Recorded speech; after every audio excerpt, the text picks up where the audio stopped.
And welcome back, boys and girls, and everybody in between. After a small break, we're back to our regularly scheduled program and with a brand new art challenge. We are a studio created by artists for artists, and in our sessions, we talk about anything that crosses our minds while creating human art. I am Esso, and with me, as always, the co creator and motivator, Miss Lily. Hey guys, welcome back. Welcome back. All right, so this past Monday, Lily and I posted polls on Instagram on where you guys can choose what we're going to be drawing today. And this week you chose the style or art style challenge. And in this Mhm. challenge, Lily and I will choose an artistic style that we want to try to copy or pretty much sharpen our artistic skills against. The drawing itself can be any subject, any character that we want. Essentially, what we want to do is we want to try to emulate whatever style or whatever coloring technique or brush technique um, that we're looking to copy. Um, what style did you settle on this week, Lily? I decided to expand on a previous drawing I did just recently, Mm-hmm. emulating the style for Gachiakuta.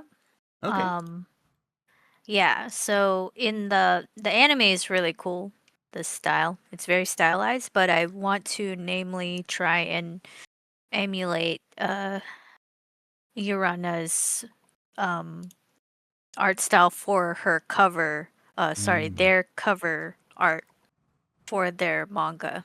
So I'm gonna be doing that today.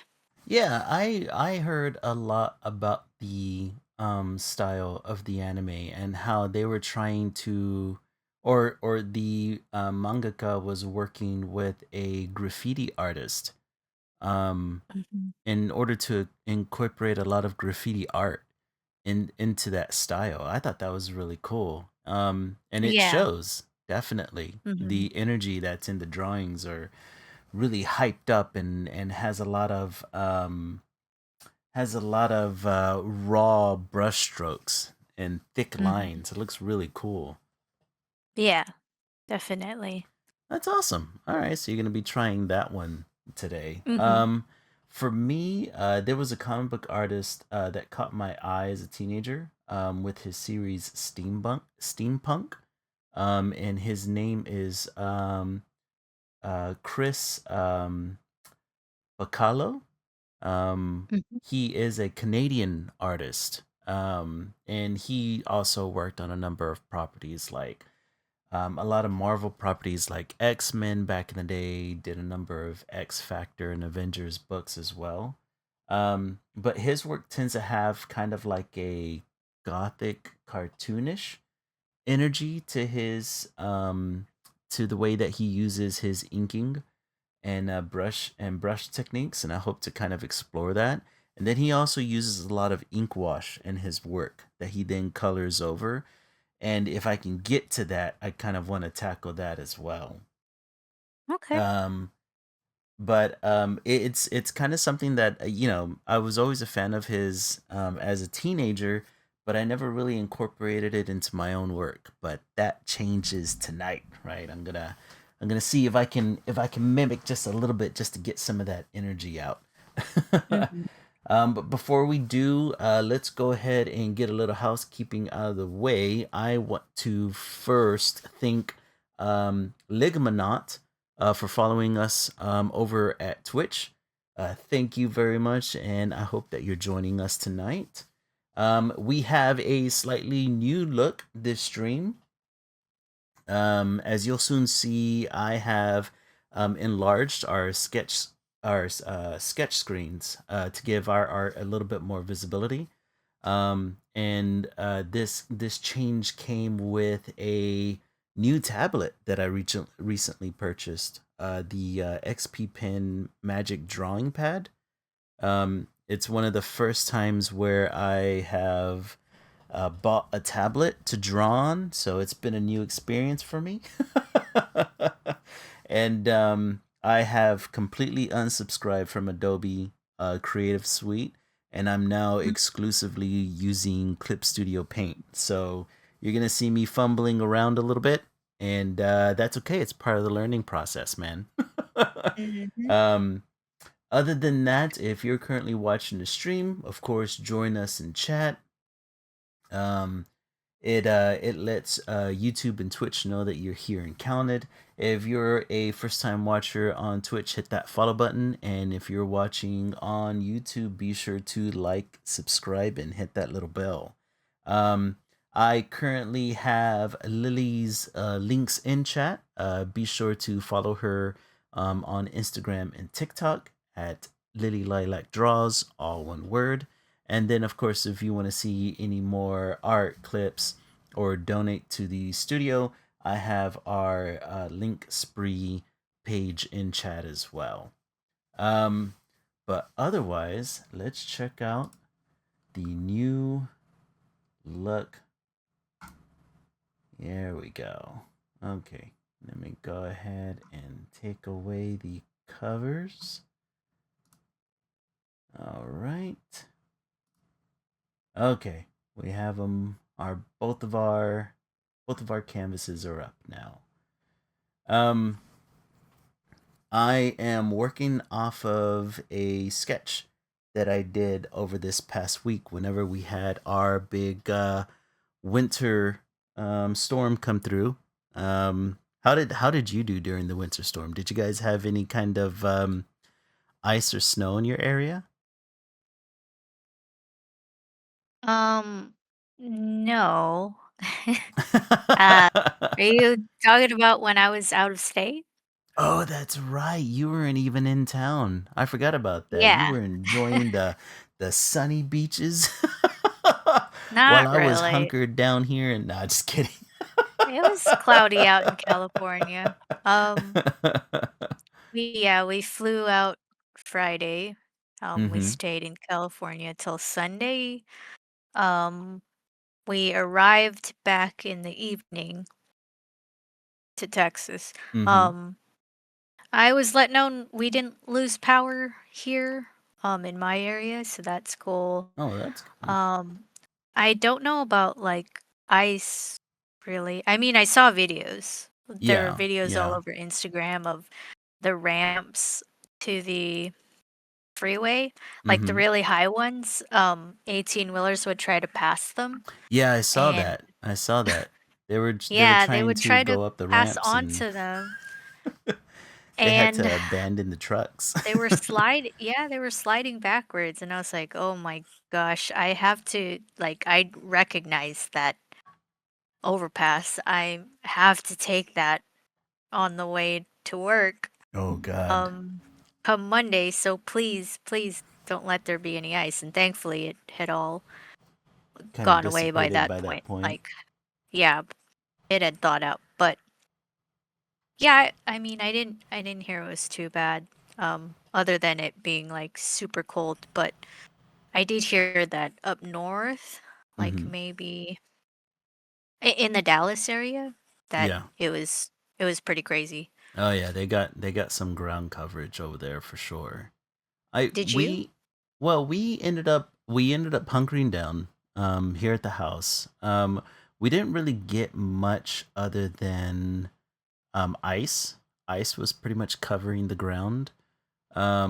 It got pretty cold, of course, but we didn't have any kind of issues like burst pipes or anything to that degree. We just couldn't really be on the roads cuz everything was wet and slick and frozen over. So, since I had just gotten the tablet, I was trying to think of the what was going to be the first thing that I was going to draw on the tablet, and I ended up choosing Wolverine because Wolverine is always like my go-to figure to draw.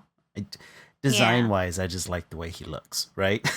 Mhm. So I started sketching, and then I was like, all right, well, what am I gonna have Wolverine do? And of course, right, like during that week, we had a lot of terrible things happen. One of them specifically being ICE shooting. What's his name? Alex Peretti. Um, Mhm. After confiscating his gun, they pretty much murdered him in the streets, and Mm. that was all over social media, and all over the news. And whenever I originally saw it, it definitely pissed me off. I had multiple conversations with with family and friends about the incident, um, and so since it was pretty much fresh on my mind, I decided to have Wolverine do what he does best to fascist thugs, right? So I was like, I'm gonna have him skewer an ICE agent. Hey, what's up, Twitch? Twitch is in chat. It's Twitch is my bro. He normally streams with me and Full On King Kong whenever we're having our game nights on Okay. Wednesday with Half Baked Full HP. What's up, man? So yeah, it was and on top of that, I was running into a lot of discourse online, specifically with Facebook. I don't know what's happening with Facebook. It has become a conservative hellhole for me, and it's one of the reasons why I don't get on it much anymore. I think it's because I got a lot of family who's conservative, so they share a lot. But there's like there's like a number of fan pages that I'm part of on Facebook, and one of them is the X-Men, right? And Mm. I don't know why, but and I can only assume it's because these people don't have any kind of media literacy whatsoever. Is that for some reason um they believe that the X-Men is on the side of ice? And I don't know how you come to that conclusion. I don't Right? know how you take a superhero team who is a minority within their universe, who's constantly fighting organizations and groups who are looking to um, uh, um, wipe out mutants out of prejudice, and pretty much um, just cause an extinction to all mutant kind. And for somehow you are thinking that the X-Men would have preferred ice or help ice somehow. And that's kind of what they walk away with. And I don't know how something like that happens. Like where Mhm. where's the mental disconnect? Where Mhm. like do you really not understand media literacy um at all? You know what I mean? I don't get it. It baffles the ever living hell out of me, man. But I don't know. They like twist. So they're just twisting the narrative to fit theirs. mm-hmm. Like Because they're just, they're defending like in the X-Men. They are fighting for essentially the rights and just the right to exist for mm-hmm. their minority group, right? Yeah. But they take that message and they fit it to their agenda. Like, yeah, we're just fighting for we're just fighting for our rights. And these people, or they don't even call them that. They call them aliens or whatever, right? Yeah, yeah. They're Illegals or impeding on those criminals, you know. rights. And it's just like you're taking this you're you're not looking at the actual picture. Like you're just putting stuff there, to fit your narrative. Mm-hmm. And Mm-hmm. it's not correct. It's not the message. Yeah, yeah, it Weird. confuses the ever living hell out of me. I can only assume that Like it reminds me of those people who are like, how dare you politicize my favorite, insert whatever favorite, IP that they're into here, right? um Whenever they don't realize that property or that show or that comic book or that movie had political undertones, um from the very get-go. It's just that whenever you were watching it as a kid, you probably didn't pick it up for, any number of reasons, right? And you grow up as an adult, and I don't see how they don't realize that, oh, well, my political ideals puts me at opposite ends of my favorite superhero or my favorite anime character, or because as a kid all I did was enjoy the pretty colors and flashing lights. Mhm. And it's odd, and it's odd, and it's baffling, and it's a little infuriating whenever you have somebody who just doesn't understand a property, to that level. And I mean, how are you supposed to explain to them, that, like, hey, this character doesn't align with your political ideals. I'm sorry. Mhm. I don't know what else to tell you about it. So, there has been a ton of fights online about who would side with who and who would help with what. And they keep getting mad that artists keep creating images of, like, Optimus Prime helping protesters, or Magneto caging ICE agents, or Batman fighting and detaining ICE agents. They just they just don't get it. They get mad, and then they start creating AI images of these characters doing the opposite. Mhm. And the worst part is that they always use AI too, right? Mhm. It's the stinking worst, man. Um, Twitch says, how are y'all doing this evening? We're doing good, man. We are doing Doing good. okay. Yeah. Staying warm. Getting warmed up, getting our hands warmed up, I'm trying to figure out what kind of ink brush to use. But I need to just go ahead and just go into it and see what comes out on the other side. But yeah, yeah, it's insane what these what people who normally don't who just lack what seems like all self-awareness. You know what I mean? Mhm. It's insane. But other than that, so that's pretty much where I got the idea for doing. That's pretty much where I got the idea from. Uh, uh, drawing this picture, and trying Okay. to trying to also capture the inking style. Oh man, that's another thing that I didn't think about, is that with this tablet. So with the tablet, the way I have it connected to um, the PC is I'm trying to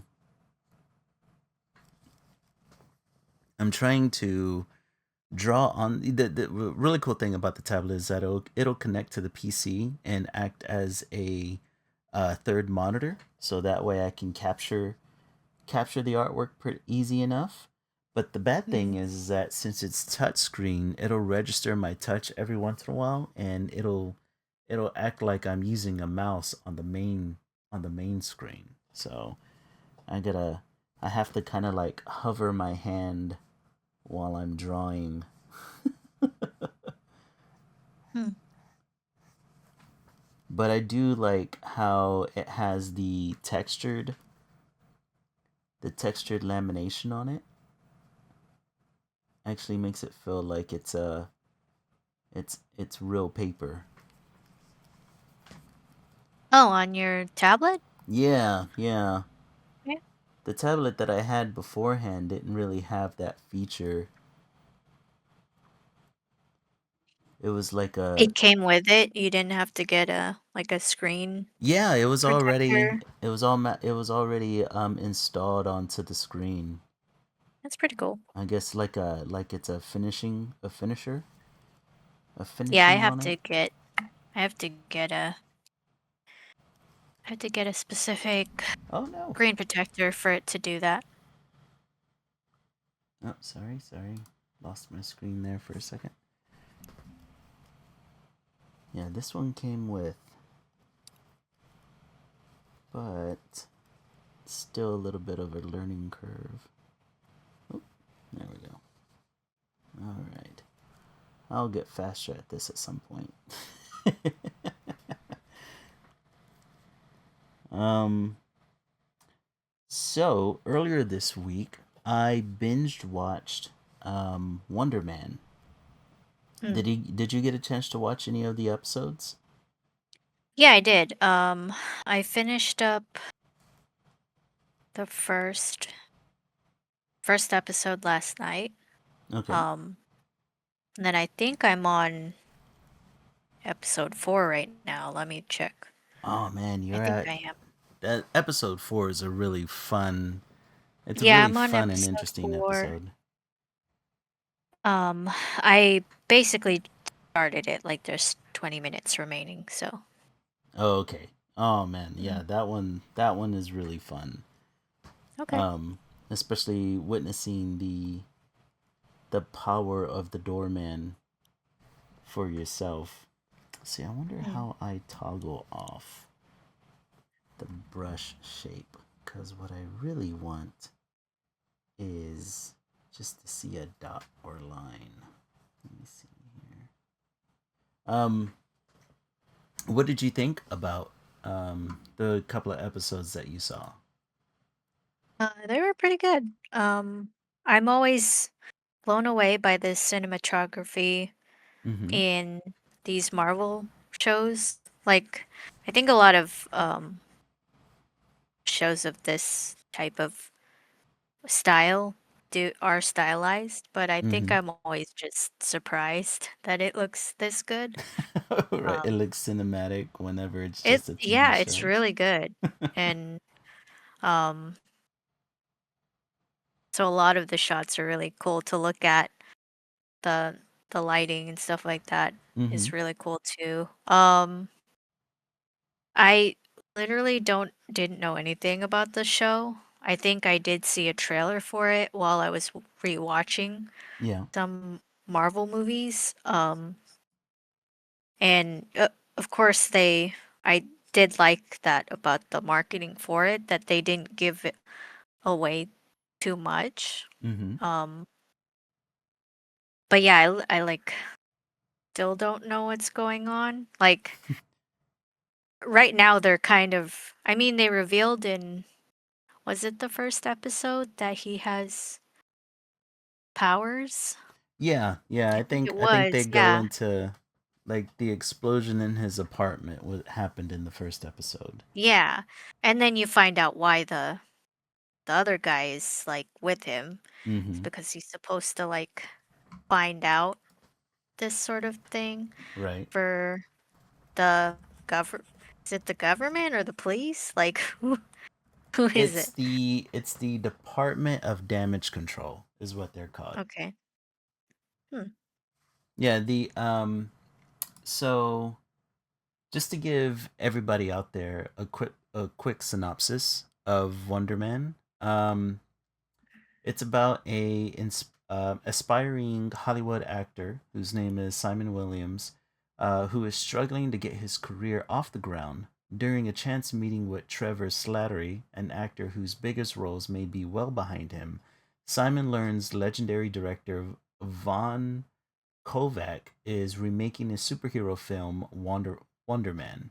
These two actors at opposite ends of their careers doggedly pursue life changing roles in this film as audience get a peek behind the curtain of the entertainment industry. Now, as far as so that's the synopsis. As far as um the marketing for the show, I've seen a lot of people complain online that the marketing it hasn't been as robust as the movie properties. Mm. Um, I've heard that complaint from Marvel TV shows before. Because they don't do huge press tours or anything like that, but that feels like that's kind of par of the course for a Marvel TV series, right? Because they didn't do like really big um, press tours for, Echo or Hawkeye, or they didn't do gigantic press tours for even Loki. I don't remember there being very many, like Tom Hiddleston going on to various TV shows to talk about the show. Um, so I think that's pretty normal for Marvel. Um, but this specific show being a Marvel Spotlight show, um, means that it normally releases the whole series at one time. Kind of what they did with Werewolf by Midnight, and they did the same thing for Echo. Like they just release it all at once so you can watch the entire show. And then you've got other Marvel television properties that release weekly, right? Like Loki and what would be another one that came out, like Miss Marvel, right? But I Mhm. think it's because spotlight shows tend to be like on the fringes of the MCU. So I think the way Marvel plays it is that like, hey, this is kind of like a self-contained story, and it's not gonna affect the overall Marvel universe.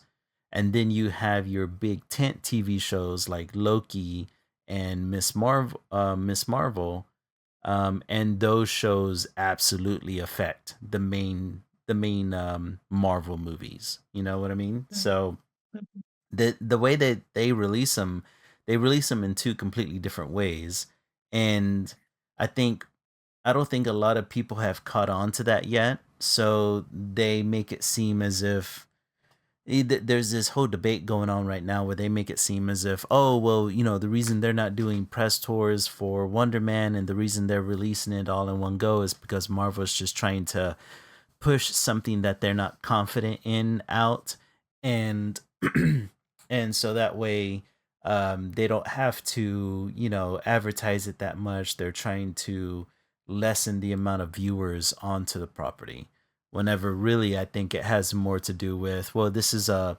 Marvel Television's spotlight feature, and these spotlight features always get made like this, as opposed to the Marvel Television main features, which are gonna be like your Daredevils and your Loki series, right? In which case it has a direct connection to the MCU storyline, I guess you could say.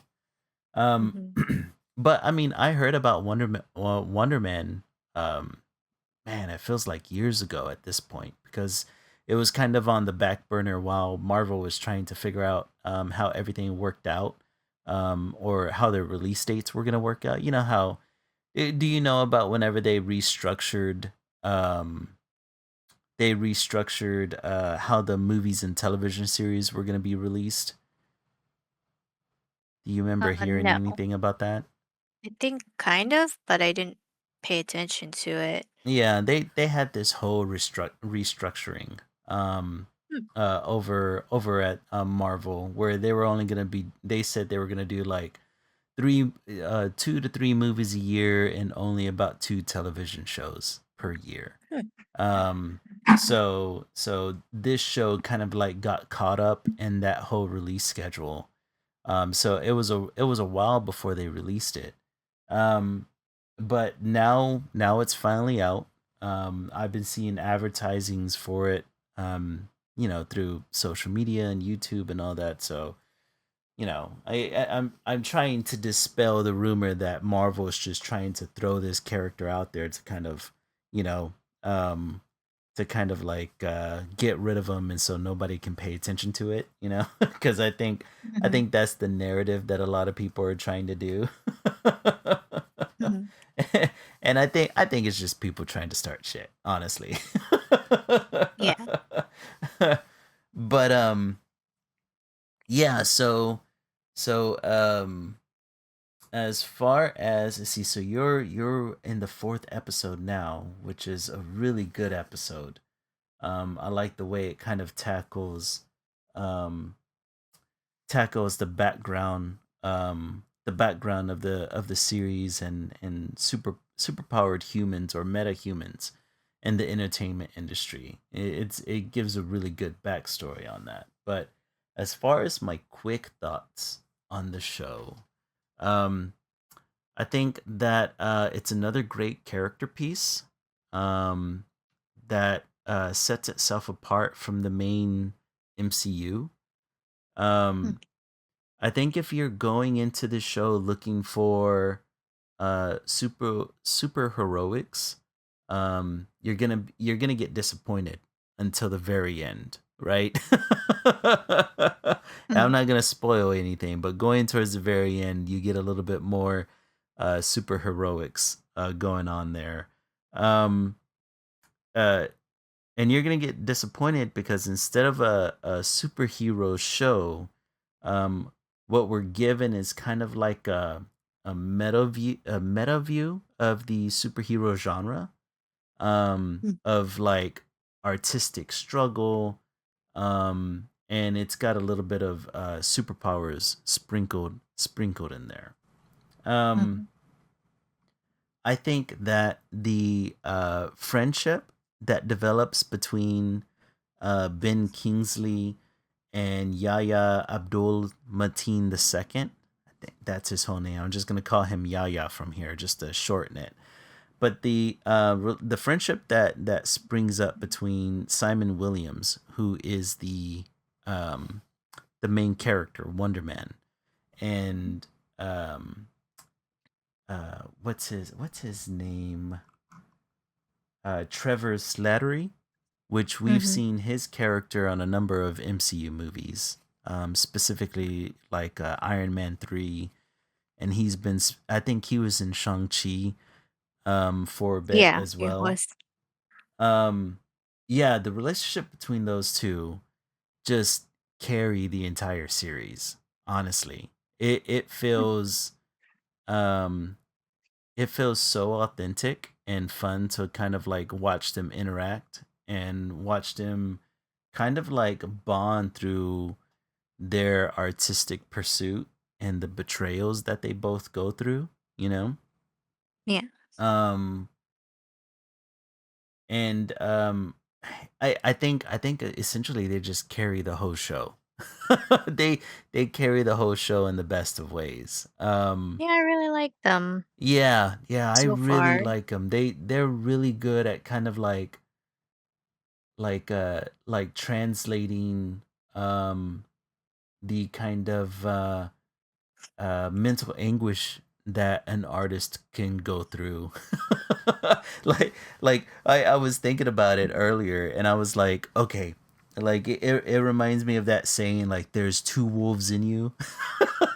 But in an artist's case, the two wolves are either Simon Williams or Trevor Ben Kingsley character, because you Mm. have Simon Williams who overthinks everything, and he tries to get too deep into or I guess you could say like he takes his art too seriously, and he gets too deep into the woods to the point where he self-sabotages, right? And then you Mhm. have Trevor,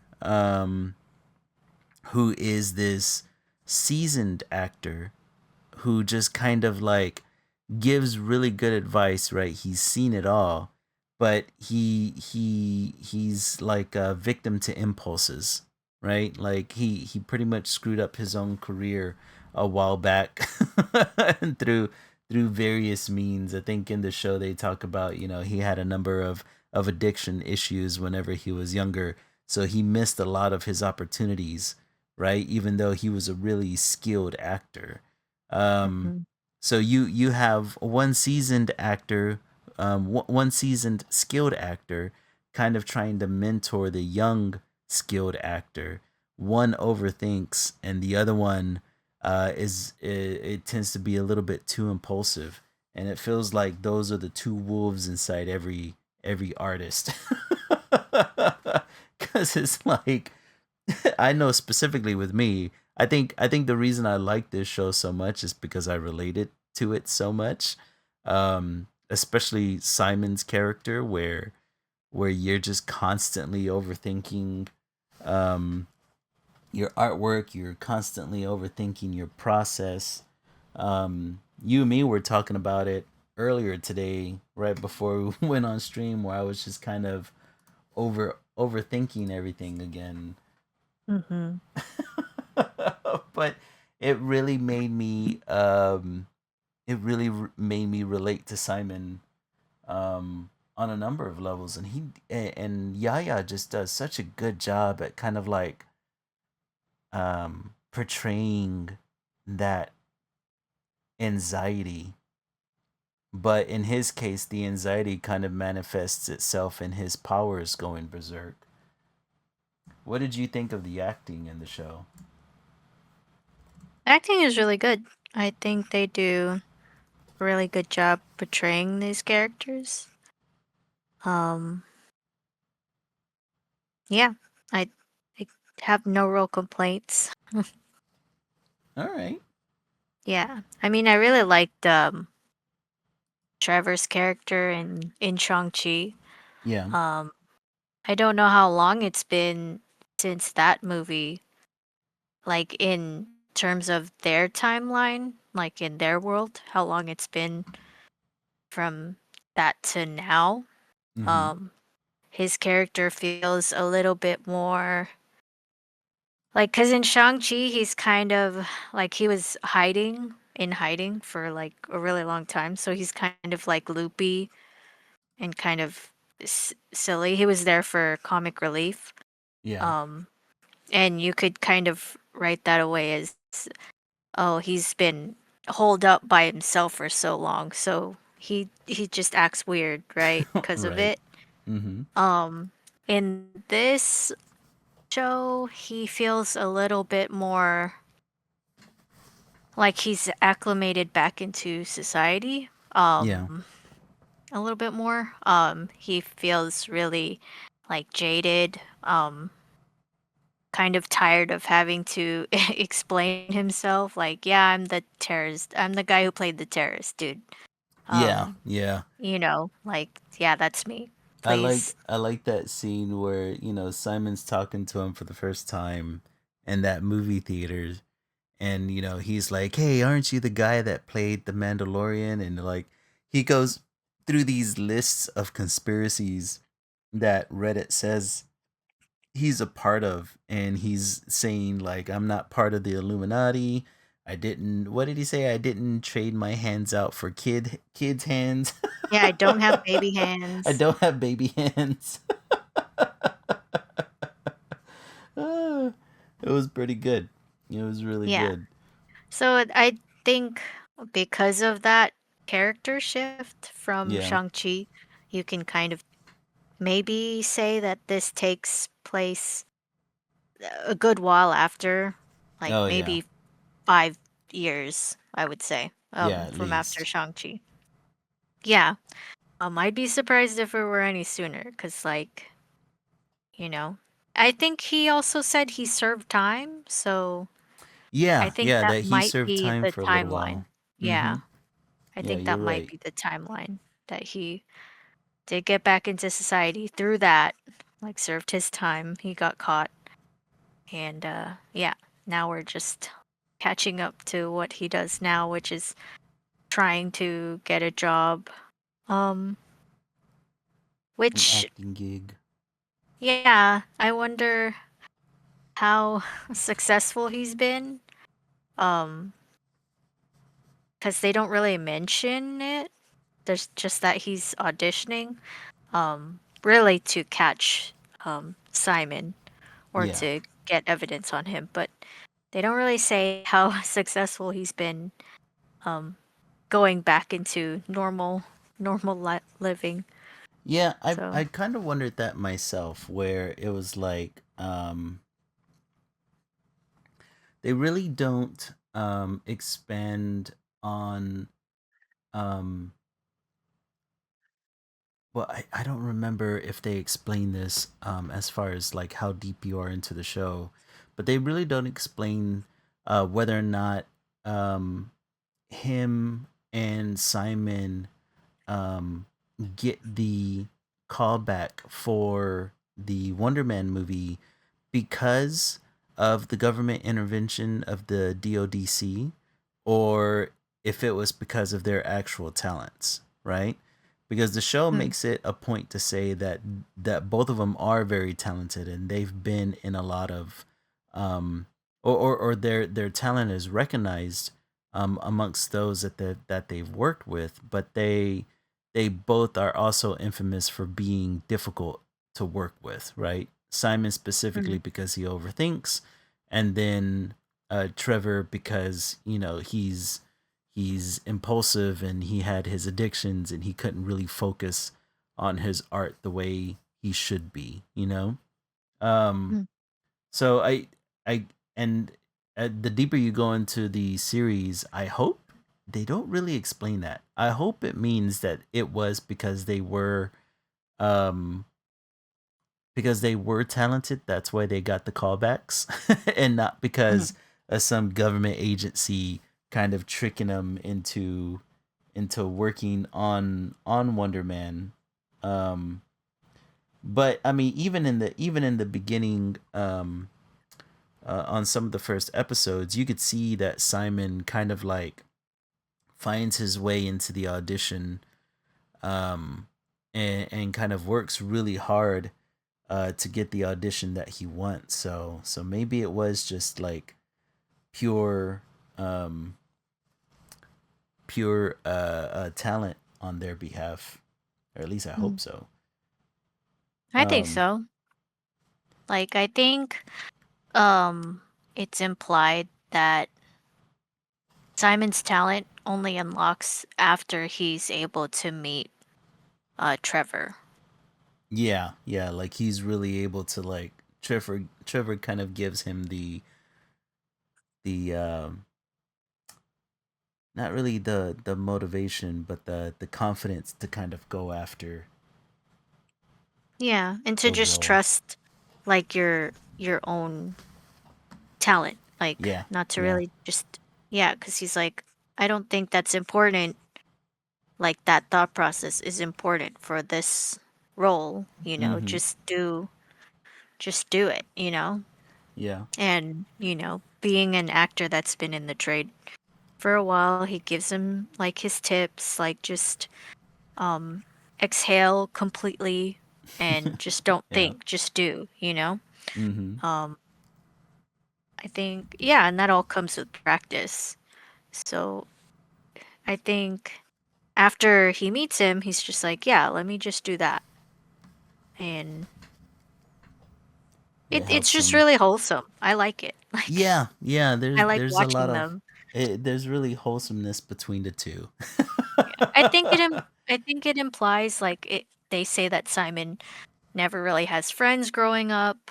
Mm-hmm. He's really quiet and it might be because of his superpowers. I haven't gone that far, but I or want. maybe he's known that he's had powers this whole time and he knows it's connected to his emotions, right? Yeah, So yeah, maybe that's why he stayed quiet as a kid because he didn't want other kids knowing about it, right? Because, like, oh man, if other kids find out I have these powers, then I'm weird, like I'm not yeah. normal. So Mm-hmm. he probably hid it. Um, so yeah, that's why he didn't have any friends. I would think so.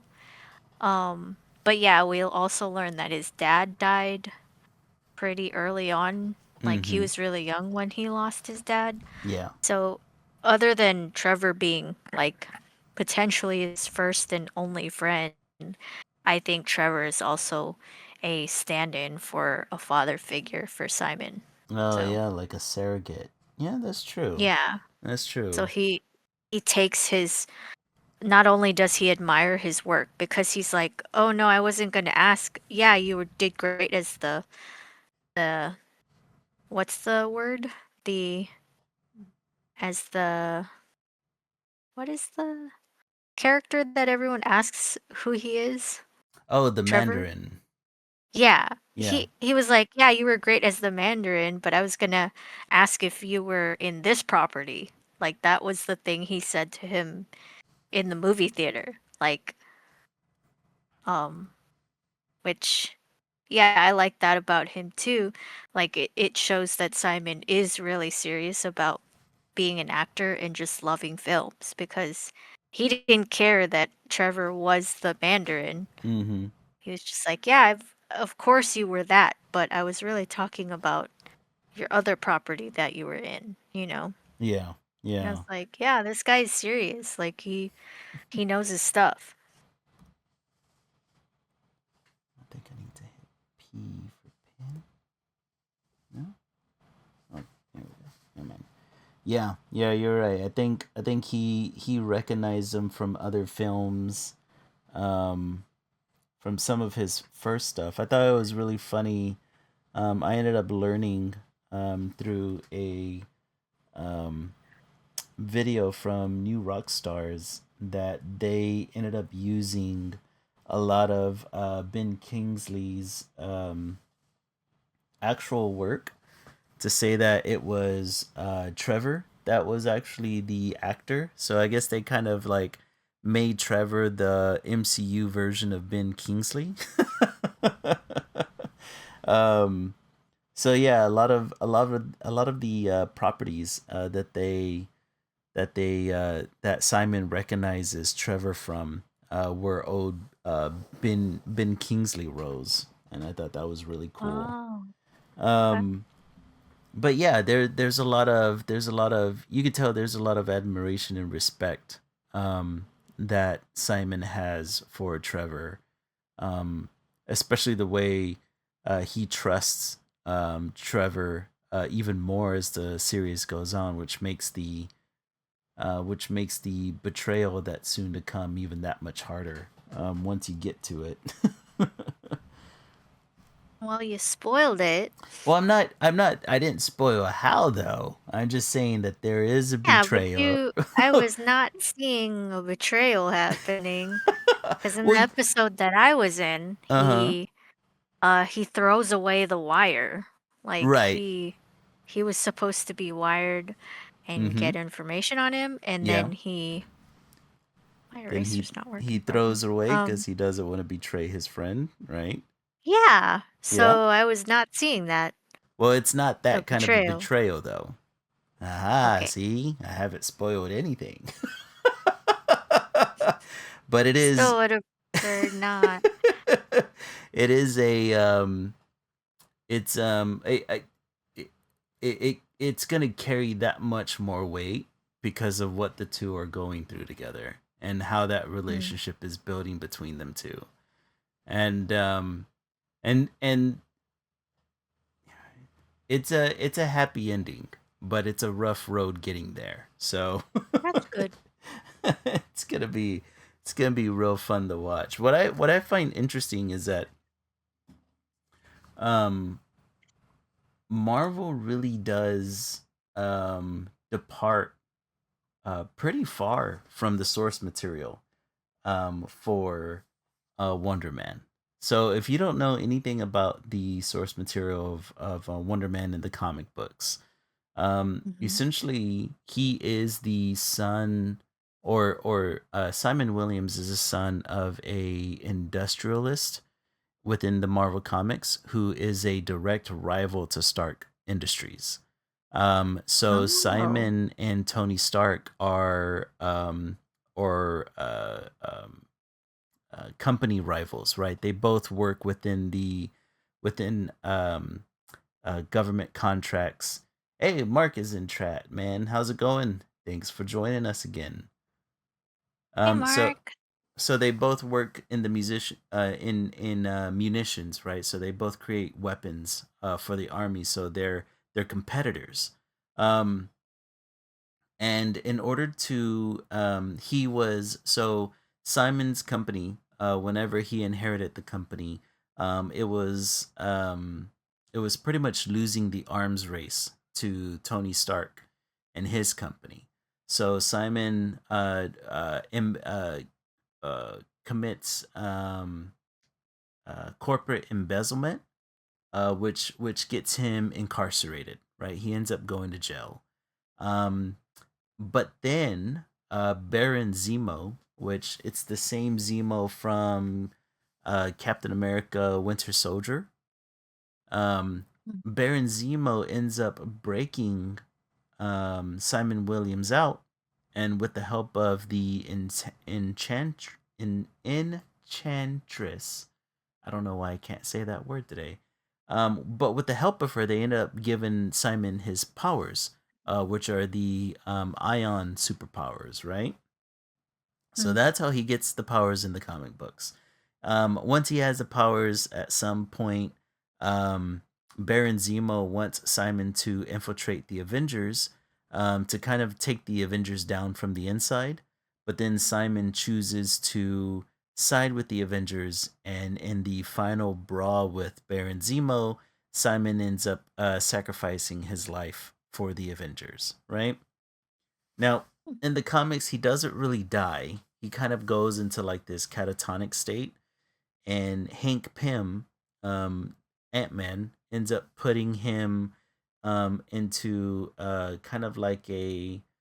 um, kind of like a suspended animation, in order to Mm. keep him alive.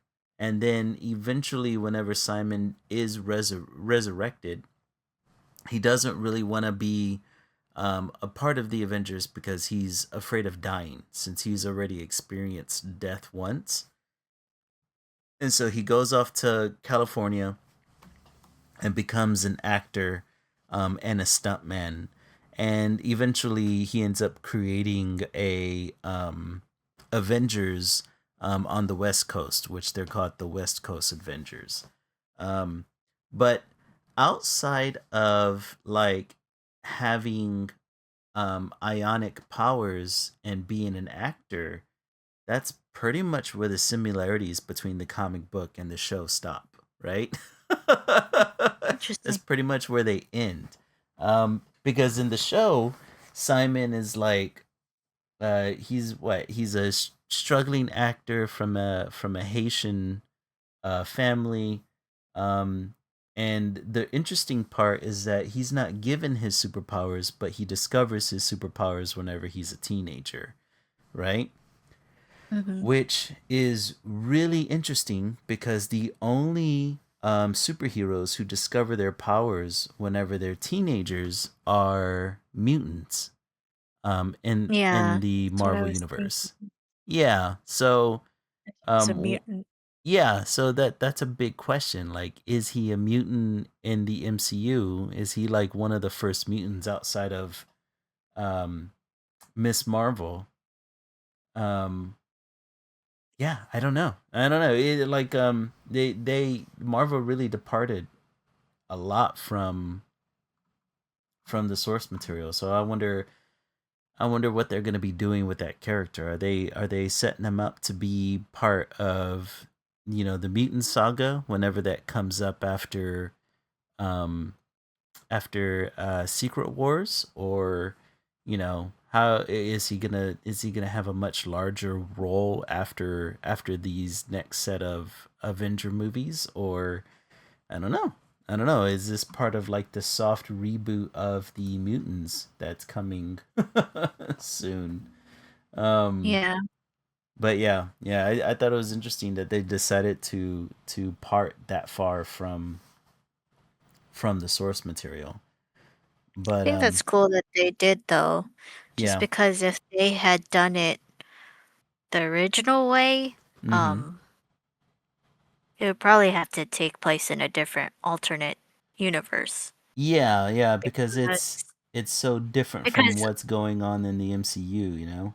yeah, right now, because Mm-hmm. Iron Man's dead, Yeah, yeah. and now we're going into um Doom, who is potentially a variant of Iron Man. Yeah, So, you exactly. know, Like can't have that. So, I think if there is one company who is allowed to kind of like venture outside of um outside of the source material, it would be the MCU, only because mm, they've done so well with a lot of their main characters of kind of like being a slave to the source material and kind of giving us like variations of these characters that are so true to form, right? That I think that whenever you have a character like Wonder Man who is so, I guess the best way of putting it, his backstory is so convoluted, right? That mhm. because if you look at the comics, right, like his backstory, he's supposed to be like the building blocks of Vision, right? Like Vision's brain is based off of Simon Williams in the comic books, and Oh, Scarlet Witch even ends up having a relationship with Simon because of that at some point. So I think if you were going to have to change the origins of a character, um, Wonder Man would be it. yeah. Yeah, you'd kind of have to. But the real Seeing as how question, they've already mm-hmm. changed it with, seeing as how you've just mentioned they've changed a little bit of Scarlet Witch's backstory and visions, you know, Yeah, then I think that warrants a change for this character specifically. yeah, exactly. Like I think, yeah, I don't think you can stick with the source material, and it makes sense in the cinematic universe for sure. Hmm. But other than that, I thought the show was really good. I don't know if he's gonna have any more, like what's his role gonna be in the MCU past this. I'm hoping that I'm hoping that they have a place for him in the future, but I mean, we still got a lot to go. We're there's not only do we have to worry about the other Avenger movies that are coming out soon, but I mean, Daredevil's coming out this year as well, and we got to see what's happening there. Like there is a lot happening.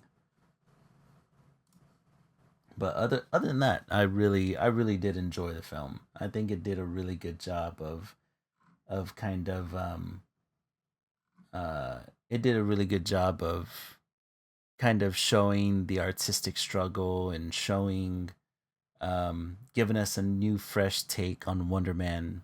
I really enjoyed it. Yeah, can't complain. It's pretty good. Right? I, yeah, I am kind of sad with these properties though because I am worried that they will never touch them again. Like, Yeah. Mhm. for example, I keep forgetting that Moon Knight is a TV show that one of the earlier TV shows that they made for Marvel. Mhm. Um, and I really liked Moon Knight. Like, Yeah. New I Moon Knight was and a I wanted super to good see, show. yeah, and there's still so much left that they could do with the character because they kind of left one, they left it on kind of a cliffhanger. Mhm. Um, and like it's just really that. Like it's just a big cliffhanger. Like you guys really aren't gonna do more with this character. Like Right? Like the that's show was so cool. It, it really messes with your head. Like yeah. Yeah, which was the point because that that was my that thing character's too. Like yeah.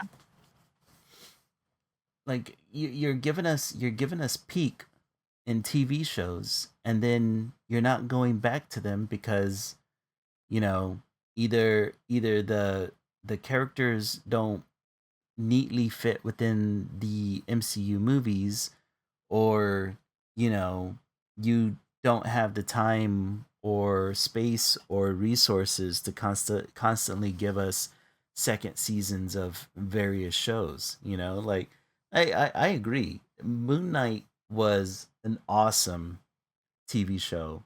Um, I ended up buying it. I liked it so much. And I was Buying really it? hoping, yeah, I ended up buying it on Blu-ray. Oh, they offered that? Mm-hmm. Oh. And I was really hoping that they were going to expand on that even more because of the cliffhanger that you were talking about. And then I Mhm. ended up hearing that they were going to include him in a new movie called the um, Midnight Suns.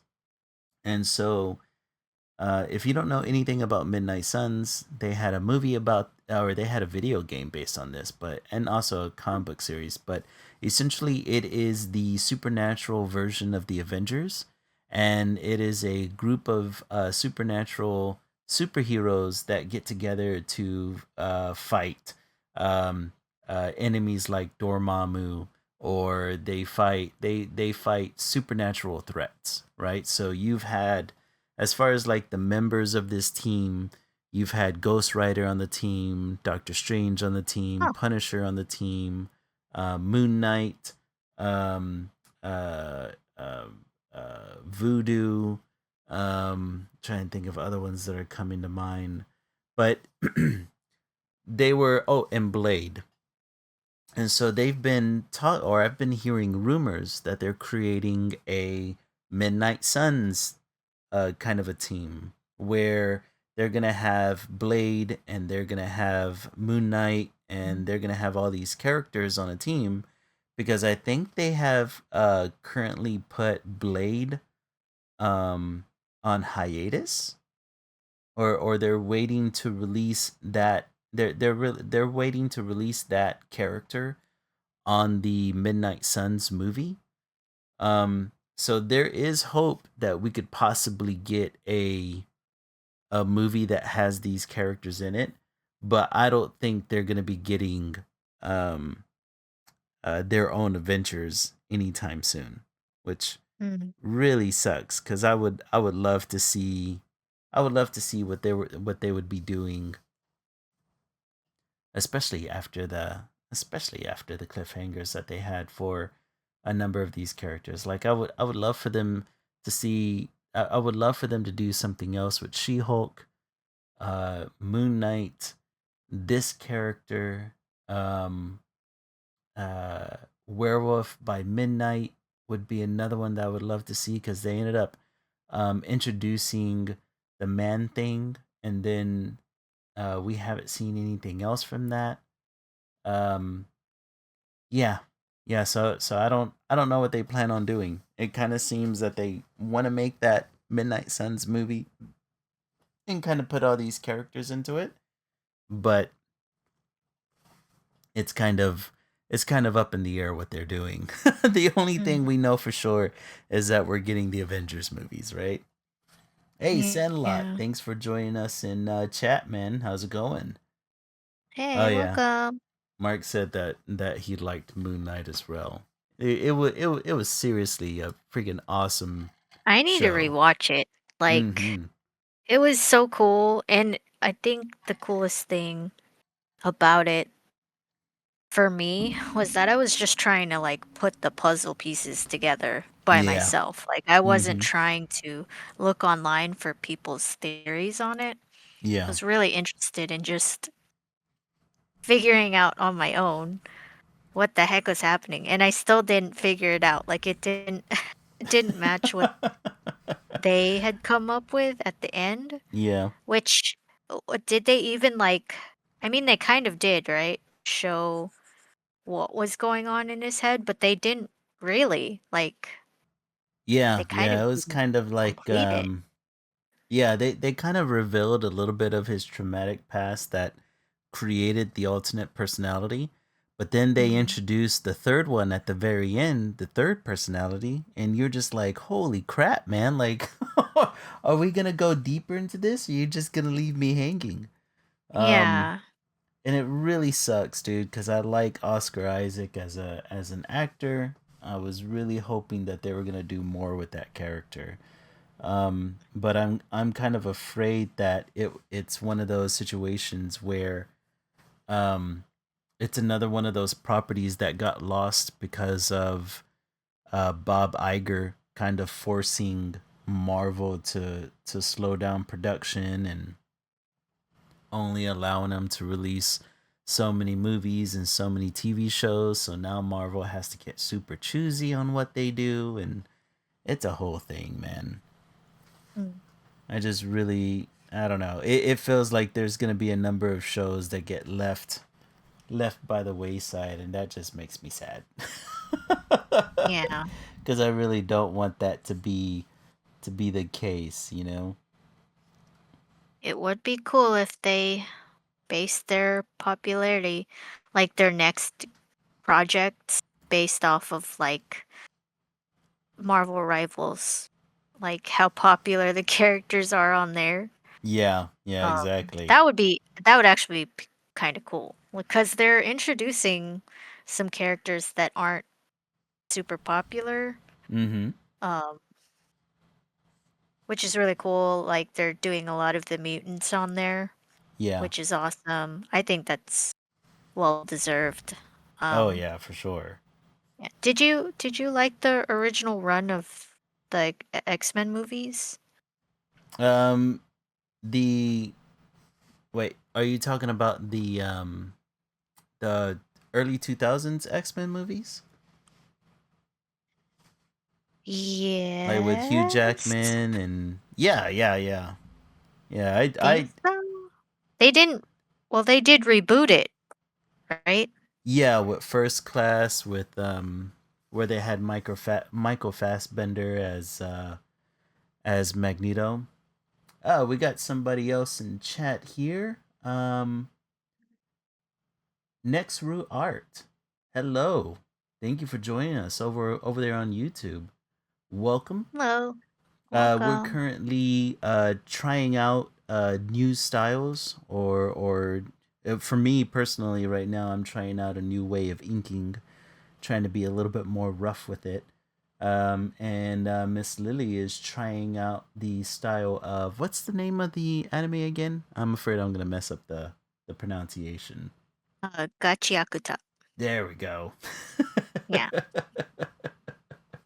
But thank you for joining us. We're just pretty much trying to sharpen our skills using a different style that we're not comfortable with, and seeing what comes out of it. Let's see. But yeah,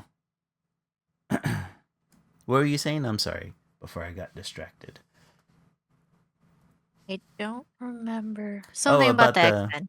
right, about the X Men movie series, right? So, um, I was a big fan of that series.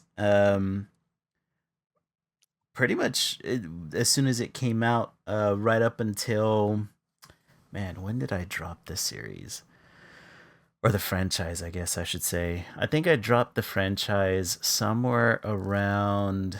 It was with the new X Men movies with the whenever they rebooted it and they were doing the Phoenix Saga all over again.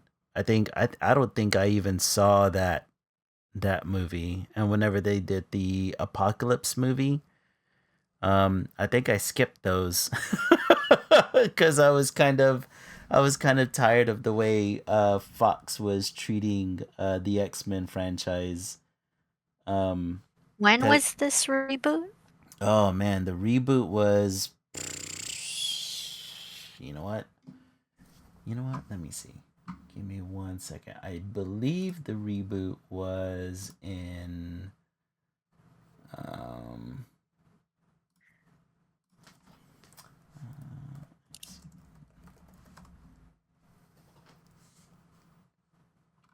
let me see if I can find the.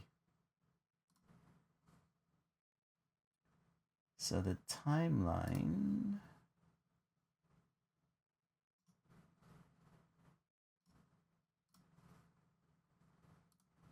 So the one that I am specifically talking about was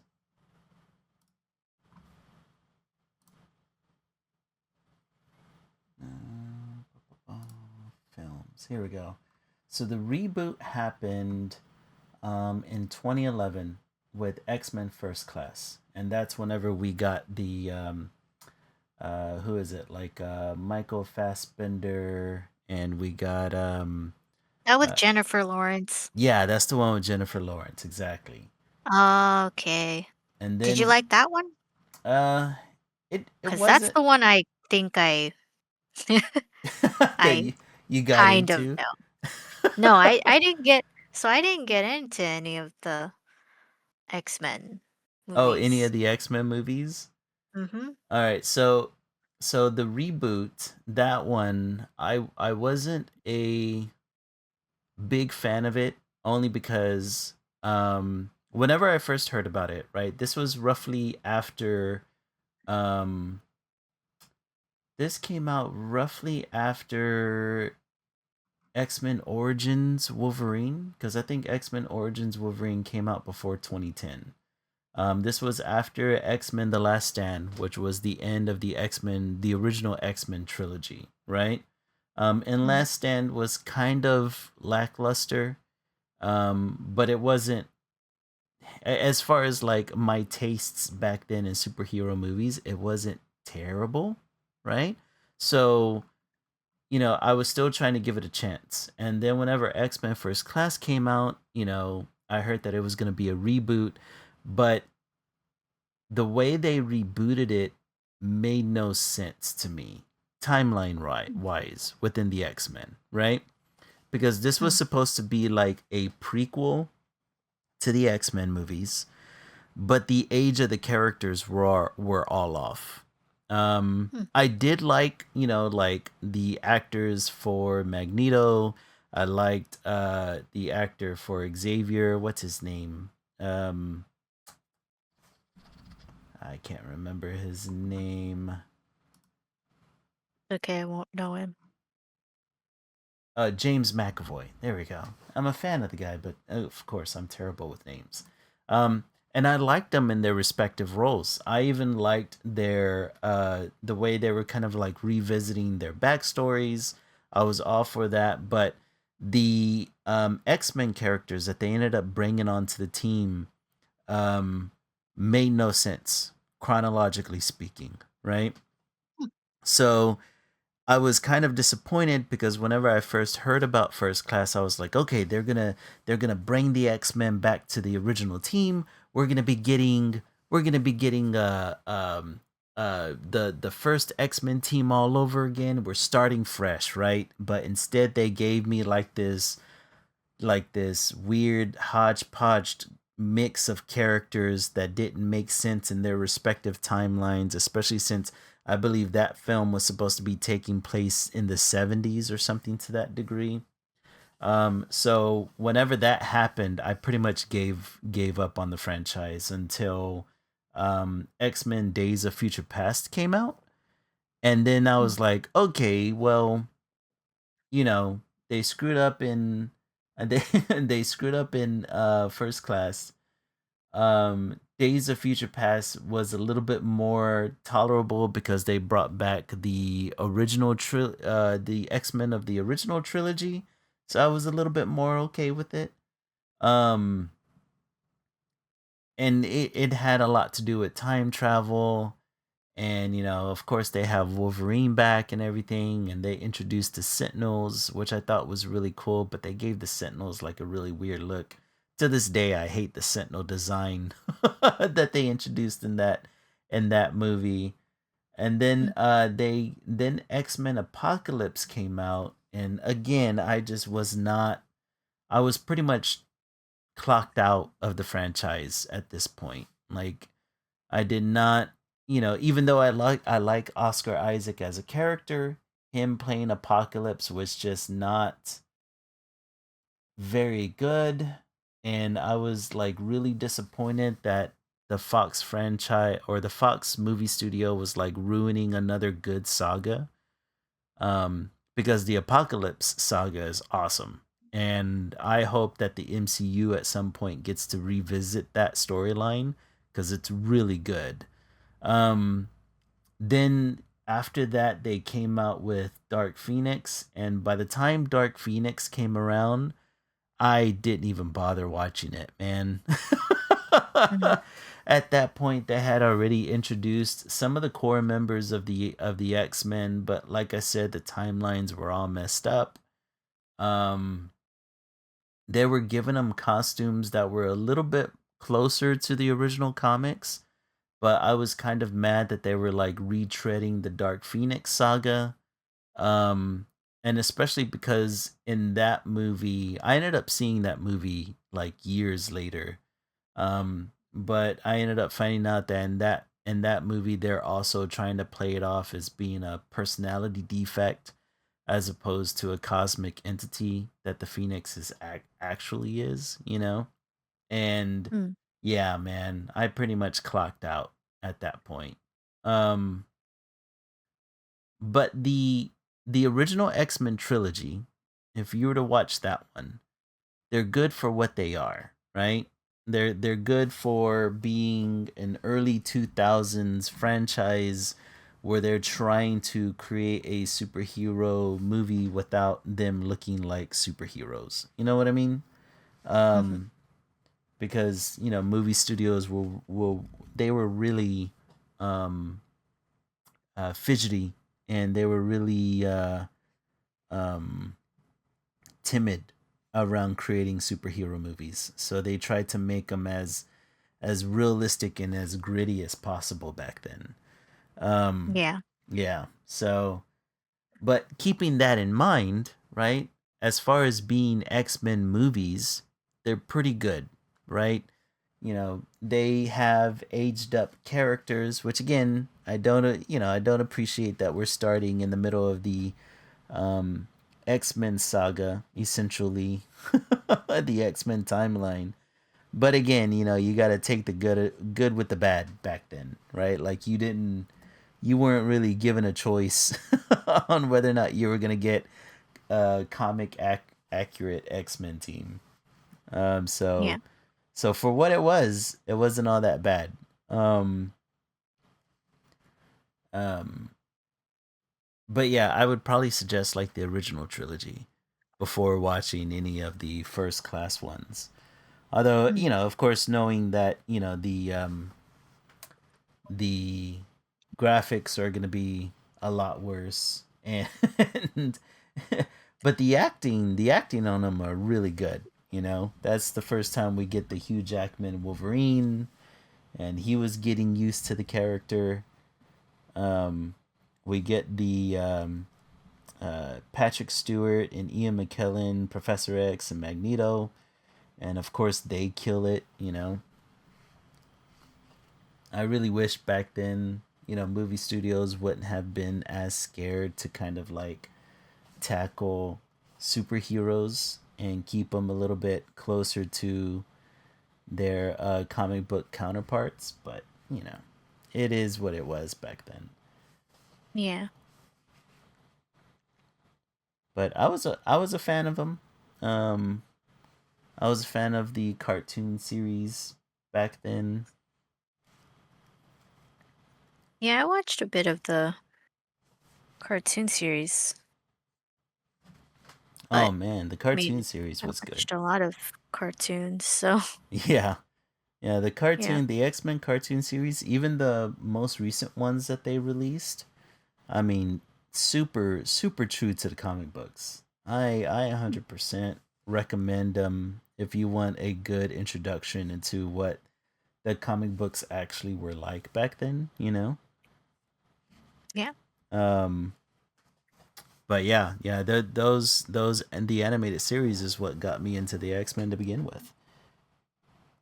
And I like that Marvel Rivals is kind of like paying homage to that by keeping some of the voice actors. Speaking of which, I actually played Marvel Rivals this past Wednesday. Okay. Yeah, I actually How'd that got go? a I got a couple of games in. Um, I didn't do terrible. I tried using DPS characters at first, Mm. because that's what I'm familiar with. Didn't do great with that because I got you get targeted almost right away. Well, no, not really. DPS characters you can run around and not really get targeted that much, but because I'm such a noob to the game, I was constantly getting killed. Um, then Oh, so I you played quick match. yeah, we were just playing Okay, quick matches the entire that's way. good. Um, then let's see, I tried playing tank characters. So I played Hmm. like Wolverine and Magneto. Um, Wolverine's really fun to play with. Magneto, I was surprised that I was doing really well with him. Um, and then I played support for a couple of games. I tried playing as Rocket Raccoon, and that's Hmm. pretty much where I shined. Yeah, he's pretty good support to start with Hmm. because he's not too hard, Yeah, he's and pretty you simple to can use. yeah, and you can escape when you're getting targeted p- pretty pretty nicely. Yeah. At first, I didn't know that. At first, I didn't know that he can climb up walls. Mm. So like it was really hard for me to escape danger that was coming my way. But Um, but otherwise I did all right. I can't complain that much about my performance. Like I okay. was in the beginning I was having like like 9-9-3 games, right? Where I was killing 9 characters and only dying 3 times. But going towards the end where I was experimenting with more characters, oh man, my KO ratio was terrible. My KD ratio was bad, but I didn't get cussed out by any other players, so I mean, otherwise pretty successful. All that matters. Yep. But although But to I be mean, you're uh-huh. playing quick match. You're Yeah. playing quick play, so people who start being butthurt in those games Mhm. are like, dude, it's just quick play. Like Yeah, people we're are not just doing anything practicing or serious, just man. having fun. Yeah. Yeah, like calm Chill out. down. Yeah, we were doing quick plays so we didn't run into to any too many tryhards. We That's were good. we were playing with a friend who was pretty seasoned in the game, so he was happy that he was getting easy lobbies, you know? Yeah, probably the best part. Yeah, exactly. But it was fun. I think I would definitely keep playing. The only thing that I found really hard is that it was hard for me to focus on what I was doing half the time because so Hmm. much is going on around you. Especially whenever I was playing a tank, you know.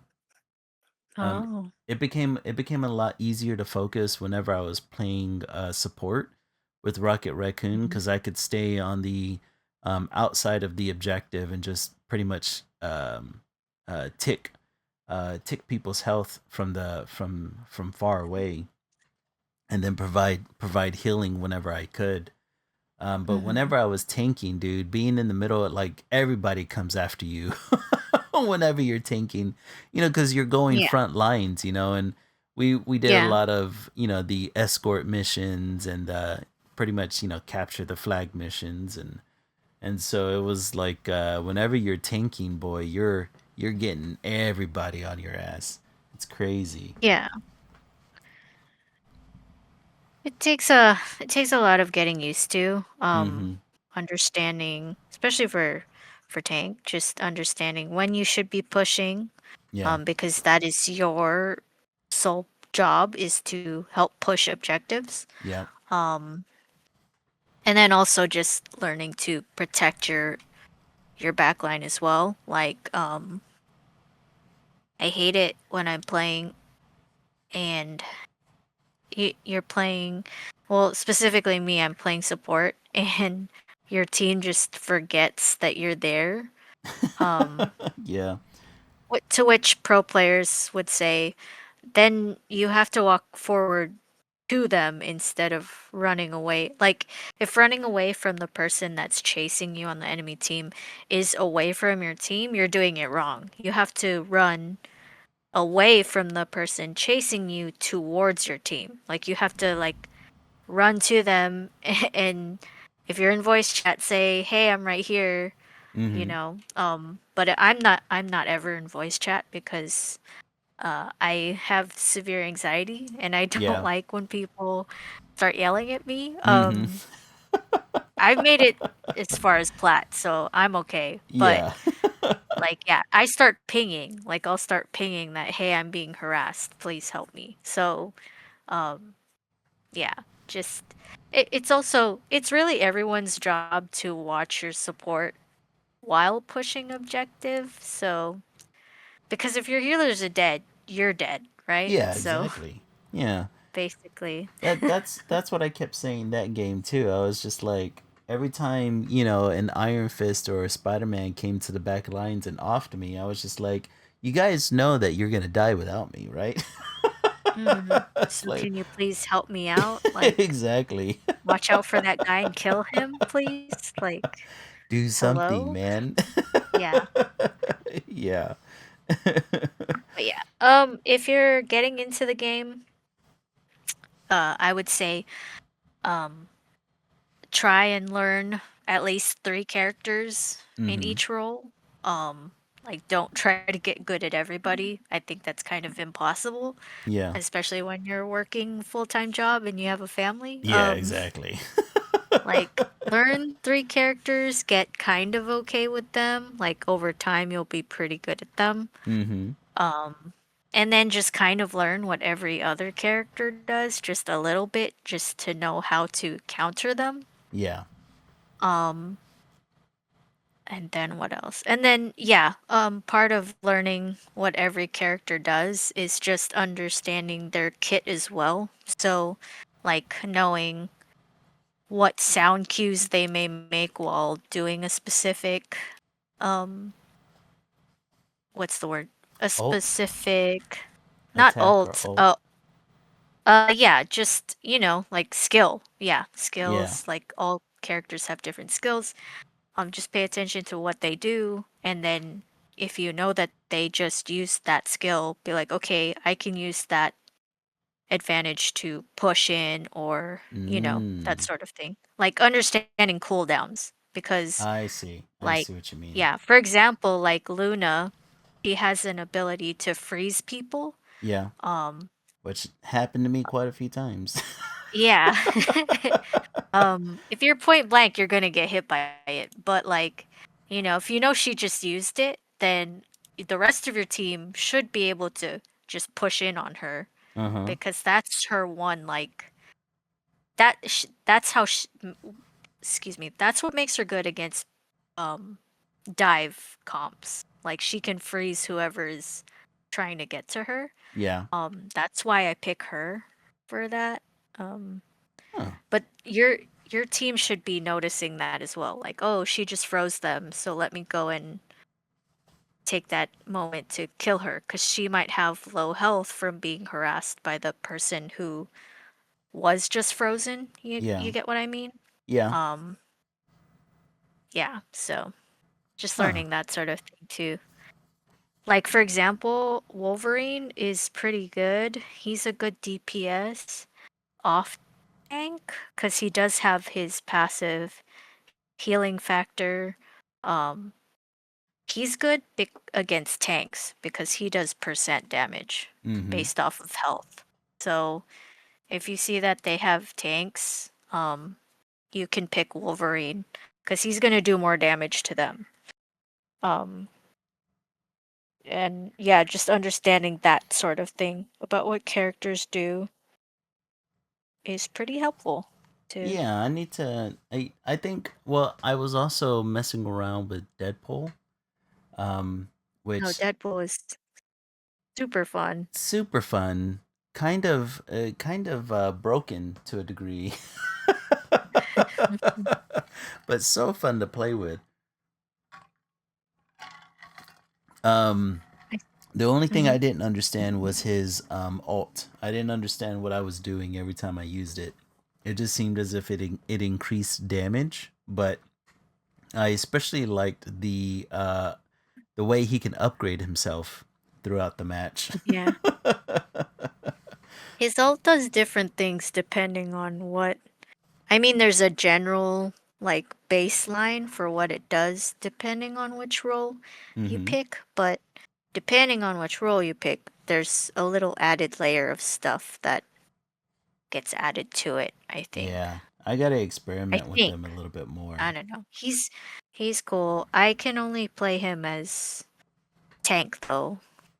Oh, really? I yeah. I can't play him as DPS because um I don't know. He has the same health as every other DPS, but for some reason I just get hammered. Like just completely ruined as him as DPS. Maybe Like I I'm just can't used even to him move. having yeah, because I'll get one shot. But I Yeah, think I'm yeah. used to him. Yeah, I think I'm used to playing him as a tank, so I'm like thinking that I'm safe. Mm-hmm. Like, yeah, I'll last the damage, but then Yeah. I don't. And I'm just like, oh man. Yeah. I can play him as healer too. Like he's pretty fun as a healer as well. But I want to get good at him as DPS because it looks fun. Oh man, it was really fun playing. It's just I gotta get used to that playing style of like everybody being kind of cramped in a very small area and just like I think I have to change the color of the outline of the enemy players because it felt like I kept losing them. So a lot of Oh, time I was like spamming heals out to the arena and hoping that my players were getting it, you know. I need to get better at that. But otherwise it was that's really cool. fun. I Yeah. really enjoyed it. We ended up Yeah, playing I'm that glad one. you. Yeah, we ended Mhm. up playing that one a bit. We played let's see, like we played Fall Guys for a little while. Um and then went back into Fort for a little while to get some objectives done. But otherwise, we were just kind of hopping all over the place. But it was real fun to play Rivals. Like I kind of want to see like if I can what I could do if I got the season pass, but the season pass looks like it would require a lot of it would require more time. It does. But I honestly don't really like this season pass. The skins don't look very good. Yeah, yeah, I saw like Venom skin Yeah. looked just all right, you know. I think that one is kind of cool. Mhm. But I don't play Venom, so I don't really care like Yeah. Yeah. about that one. Yeah, they all kind of look lackluster. And then I already have a good Invisible Woman skin, so I don't really need the the one that's in that one. I think Yeah. that one is just okay too. It's not very enticing for me. Yeah. Yeah. They're not doing it. They're not doing well, this is when did this season start? It was Not pretty too long recent, right? ago. Yeah. I think it started when Deadpool got released. Oh, okay. Yeah. Oh, Or at dang, then it least the was last really recent. season ended. Well, no, Okay. because I got my projected rank up placement during his release. Yeah, so it started then. And it sucks whenever a new character gets released because then everyone's trying to play again. Yeah. And so my lobbies are full, my ranked lobbies are kind of full of people who are don't really know what they're doing or think they know what they're doing, but they're not Yeah. doing the thing and Uh-huh. it's like, damn it, you guys. I just want to win my games and get to plat, okay? Just you're, stop you're being ruining weird. this for me. Yeah, I'm not having fun. Yeah, yeah, I get it. I get it. You definitely don't want a player like me joining and I'm still trying to figure everything out. That's I, what practice is for. yeah, I definitely wouldn't go into ranked. I would just constantly be getting cussed out. Oh, just don't join the voice chat lobby. That's what I do. I actually, before we ended up getting onto the game, I ended up turning off the any kind of chat between the team. That's good. I turned off voice chat and I turned off text chat because I was like, I'm not gonna get yelled at because I Yeah, know that I it's suck right now. Okay. it's nerve-wracking, yeah. But I Yeah. will say Mm-hmm. that it does make the game a little bit like you're playing with a handicap because Yeah. um If the they can. enemy team is probably on full voice chat, so they're able to communicate what they're doing. That's Mm-hmm. what you would think. And then your team trying to communicate to you what you should be doing. And I can't So hear my them. yeah, so my tip for that is yeah, you really cuz that's how I play. I play um League of Legends that way. Like I just mute everyone at Mm-hmm. the time of lobby. Um Yeah. and they can still ping me, but like I can't see what they're typing Right. to me.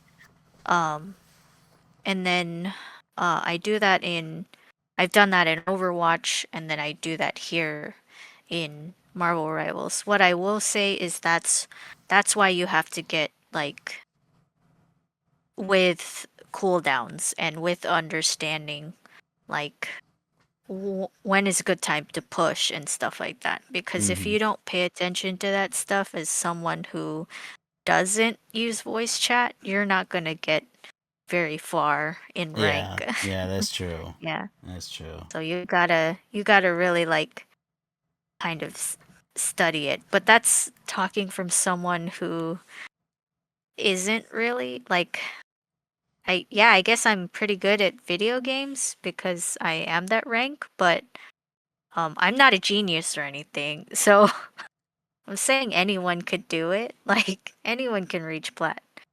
I think I think that's a pretty standard rank to be in, to be honest. Like, What's the I don't highest think. rank? Oh, highest rank in Marvel Rivals is like Grandmaster. Let me Oh, look it up. damn. Yeah. It's the same thing in League 2. Like, Yeah. they added a new rank for a new rank tier because there were so many people in Oh, wow. There's so many there were people so many achieving it. people in bronze. Yeah. No, not cheating. There were so many people in bronze that they had to make an especially lower tier below that to That's kind of funny. differentiate how bad people are, I guess. Like Yeah. they added iron, like they added iron as a rank below it in Oh, League, and I wow. was just laughing my ass off because I was like, wow, it's kind of funny that people are actually not that good at the game, but not to roast anyone out there, but Right. it's so easy. It's so easy to just even be gold in these games. But anyways, the the rank trees in Marvel Rivals are bronze, Uh-huh. silver, gold, platinum. So I'm like in the fourth rank. Yeah. Um, diamond, grandmaster, celestial, eternity, and then one above all. Oh, nice. Yeah, so there's 5 ranks ahead of Uh-huh. me, and each tier has 4 levels in them. So I usually stop at plat 4. Um I think the highest I've been in Marvel Rivals is plat 3. I was really close to plat 2, but some people just get really sweaty, and then some people just like, I don't care about you guys. Fuck you guys. I'm gonna troll, and I'm just gonna tank the game, like, like ruin the game for you guys because you don't deserve to win. That's probably And after then losing a number of games. yeah, and that's when I'm just like, yeah, that's my time to stop playing this game Yeah. because what's wrong with you people? That's that just sounds frustrating. It is frustrating. It's just like, dude, we're all just trying to play a game. Right? You really want to waste 15 minutes of your life because you're not getting your way? Like, Oh come god. on. That's gamers for you. hmm God, I'm always running into that with Fortnite whenever I'm playing ranked on there. Oh, really? Yeah, well, cause I only play solos, cause I don't like playing with other people, cause especially if I'm not in like if they're not friends of mine and it's just randoms, cause I don't know how they're gonna play. If they can, sometimes I don't know how they like to push. I don't know how they like to position themselves, and a lot of people just like in rank they really like chasing after kills. Um, Mm. and for me, chasing after kills is like the fast track to losing the game. So Mm. it's just kind of it's not a very good strat. And yeah. So I play solos a lot, but playing solos, I swear, man, like they put me in the most unemployed lobbies known to man, which is not fun. How does ranked work in Fortnite? So it's a lot. It's very similar to Rivals, where you have a number of tiers. The more games that they judge you based on gameplay. They you increase rank based on kills, and you increase rank whenever you win games. So things like positioning is really important. And then of course, like you get a certain amount of points depending on how you perform in a game, and you can actually have points removed depending on your performance or how early you die. As Mm. far as the um, ranks, let me see here. So you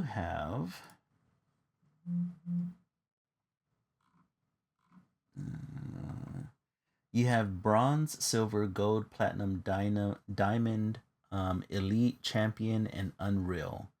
I believe I'm currently stuck on. Um, I'm currently stuck at, I think, maybe like goal 3. Hmm. Um, which I'm a pretty average player. I'm not like super sweaty. Um, you get a choice between playing builds or no builds. A lot of people love playing no builds because no one likes dealing with somebody that can build the Taj Mahal every time you shoot them. Yeah. And I ain't gonna lie, man. The higher that I got in rank and skill based matchmaking, I started playing no builds more. Mm. It's tough getting into a fight. Well, I mean, but that's one of the things that sets Fortnite away from most shooters, right? Is that the build mechanics of the game really sets it apart. It adds a level of strategy that usually isn't present in a lot of FPS games. Yeah. But it's also a huge or it also makes point of entry into the game very difficult, right? Especially if you're playing builds, because if you're playing the game for the first time and you've never built before, you're gonna get absolutely just mangled in lobbies, right? Yep. So and That since was it me. yeah, And since it's a battle royale, it's like you get killed in lobby and you're right back to the beginning again. So it's Mhm. unforgiving, and I get why people don't like playing builds at first. But it is it I would say it's an aspect of the game that's really fun to learn. If you practice and you get good with it. Mm. Um, it really adds a lot to the gameplay. Like whenever I first started playing it, I was terrible at building. But I started playing Fortnite whenever having a no builds mode was even available, right? So I pretty much forged my building skills through trial and error and just constantly grinding at it. And Mhm. I'm still not great at it. Like man, there are people who get into build battles with me where it's just like, Jesus Christ, man, I don't even know how they get high ground, or sometimes they'll box me in, or you know Yeah, some of uh, this stuff is pretty crazy. oh dude, it's nuts. It's absolutely nuts. It's like I said, because of skill based matchmaking, I've been playing no builds lately because it's just easier. Mhm. It's just a straight shooter at that point, and I don't gotta worry about somebody defensively building and Yeah. offensively building for that matter. You know what I mean? But Mhm. it really is I don't know. I've always found Fortnite to be a really fun game to play, especially if you're just looking to get into a battle royale with without with pretty basic mechanics, and they're constantly refreshing the map. They're constantly refreshing weapons, so it never really gets boring.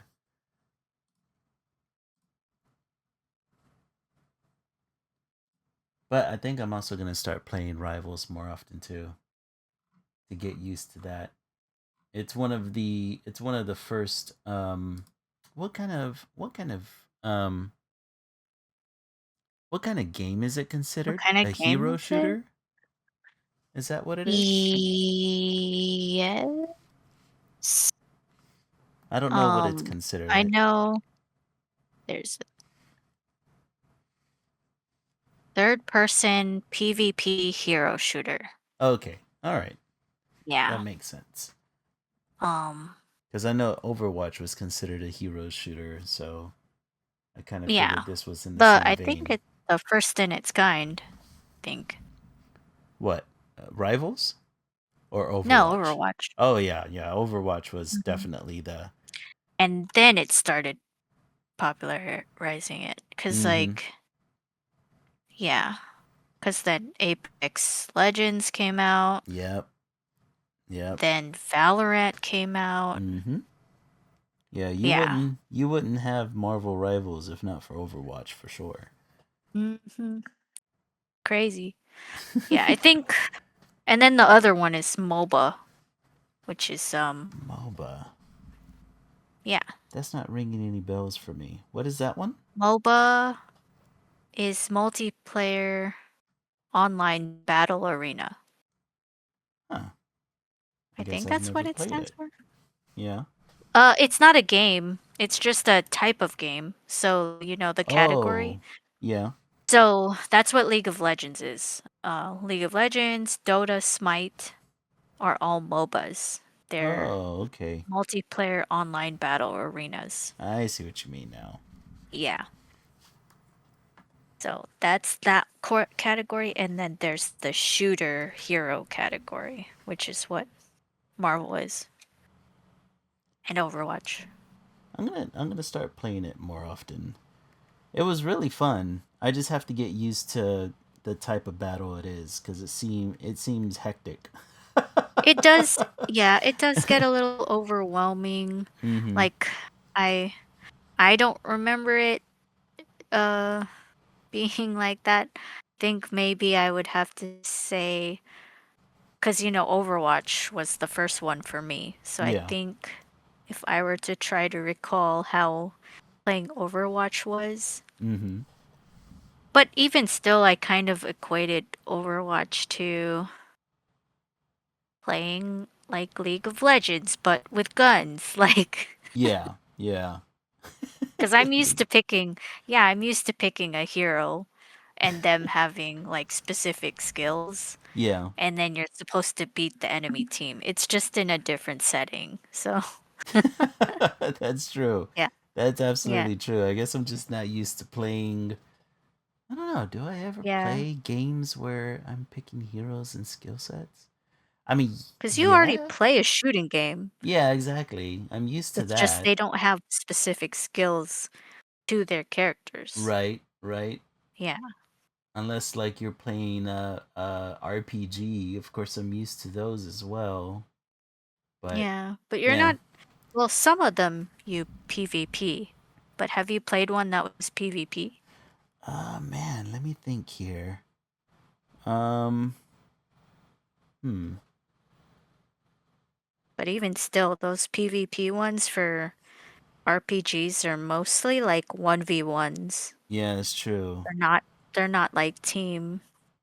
I mean, the closest I can think of is like maybe Destiny 2 PvP because depending Oh, on the okay, yeah. character that you choose and the powers or the supers that you go into it with and the various skill trees that you decide to choose, it changes. But yeah, I think this is Marvel Rivals is the first time I played a game where like there's a specific role to each character and in a Mm. specific skill set. So it's like, you know, not everyone's going in with the same um I guess what's difficult for me is not everyone can go in with the same DPS potential, right?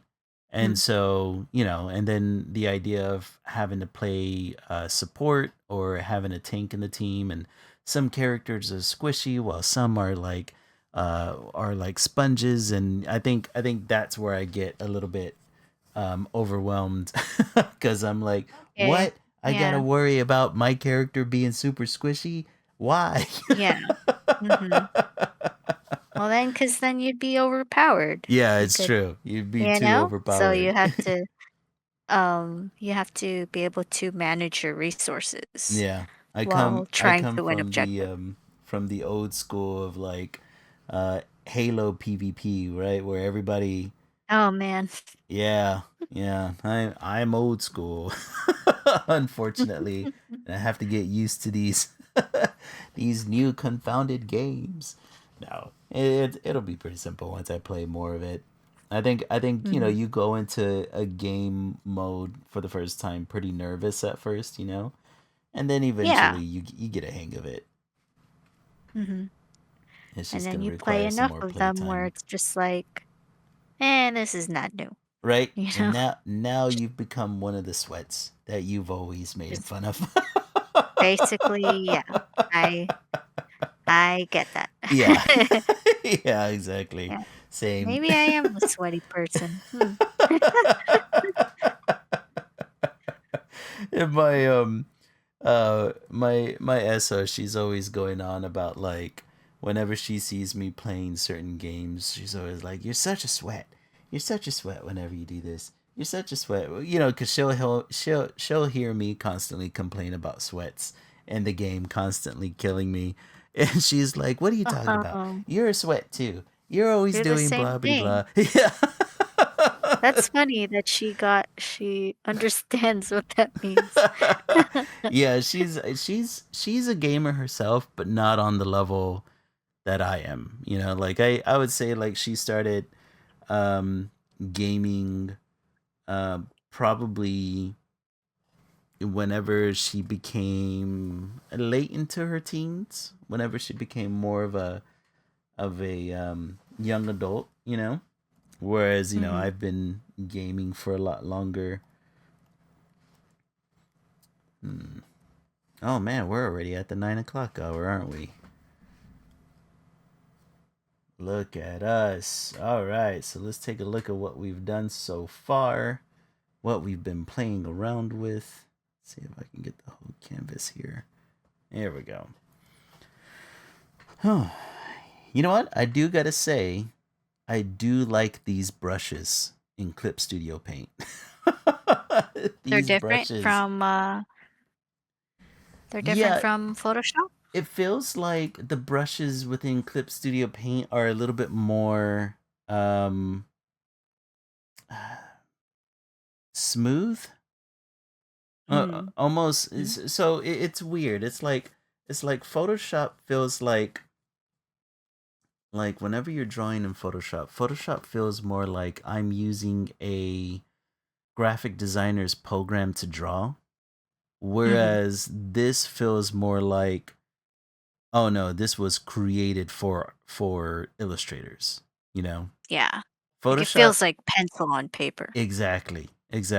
It feels a little bit more um it feels a little bit more intuitive Mhm. and a little bit more I would say like not natural in your hand. What is the word I'm looking for? It flows. It flows a whole lot better than Photoshop does.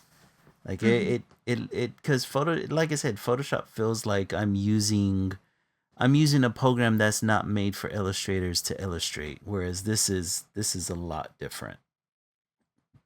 I Isn't like it. that essentially what Photoshop is, though? It is just to it was intended only at first to Mm-hmm.